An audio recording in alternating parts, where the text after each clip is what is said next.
How's it going, everybody? I hope you're all doing well. Okay, so I'm just going to jump right into it. So today, the study of philosophy basically connotes a purely theoretical or abstract activity, doesn't it? It's only a kind of discourse, or it's merely intellectual. You might take a course in it, but once you leave the classroom, you pretty much forget about it, and it has no connection to your real life. And in general, it's pretty much been this way since the Middle Ages. But here's the thing. 2,000 years ago, when an ancient Greek or Roman person chose to become a philosopher, what that really meant was to be seriously committed to a way of being and to a way of living. In other words, philosophy wasn't just an intellectual exercise, but it was something that set your course and steered your life. It meant a commitment to the transformation or metamorphosis of your very being. Again, how different is that from today? I mean, of course, since the Middle Ages, there have been philosophers who are exceptions to the rule, like maybe Nietzsche, for example. But by and large, philosophy since then is still basically perceived and approached as something purely academic. Well, it's this ancient transformational and personal and existential side of philosophy that the French historian and philosopher Pierre Hadot reminds us of in his seminal books, Philosophy as a Way of Life and What is Ancient Philosophy? What he does in these books is he reminds us of the fact that in all ancient schools of thought, philosophy was a way of life or an act of living and not something primarily theoretical or intellectual. In other words, above all else, the practice of philosophy had profound existential and moral value. Okay, but let me get into a bit more detail here.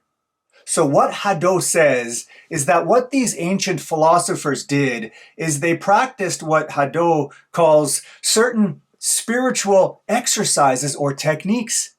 And they did this in order to bring about therapeutic and transformational change.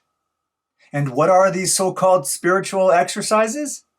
Well, they're things like meditation and self-examination and reflection on death and the control of desires and dialectical conversation. Practices you don't quite see in the philosophy curriculum today. So those are the kinds of activities ancient philosophers were engaged in, and they did it because they believed it would incite real existential and moral conversion, a real transformation of self. So again, the larger point here is that ancient philosophers were not just thinkers, they were practitioners.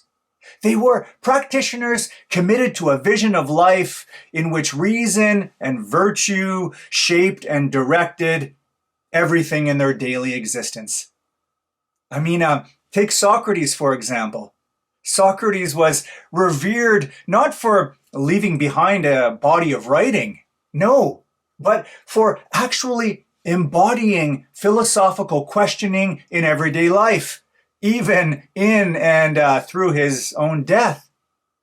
And the same goes for Marcus Aurelius, the Stoic Roman emperor, who integrated philosophical reflection into the very fabric of his rulership and personal behavior. The point here is that the way someone lives is just as important as the teaching. In other words, philosophy is completely inseparable from the art of living. Well, I'd say that this contrasts pretty sharply with the dominant conception of philosophy in the modern academic world. Today, philosophy is essentially seen as an intellectual discipline, divorced from personal transformation or ethical practice. And it's typically confined to universities, where it's specialized in its jargon and where it's orientated around critical analysis and argumentation, and obviously the producing of essays. Now, I'm not saying that these things are not to be found in ancient philosophy. Some of them are. But they were always subordinate to the higher goal, the transformation of the self, and more broadly, the art of living well. Okay, now here's the thing. Hadot saw in our contemporary world a hunger for meaning and for transformation.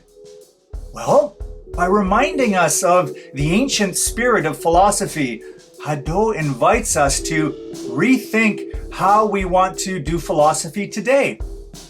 If we want a guide as to how we might want to better live and suffer and love and die, then maybe we should take our cue from the ancients and become embodied practitioners of philosophy, rather than viewing it only as something confined to the classroom. Bye for now.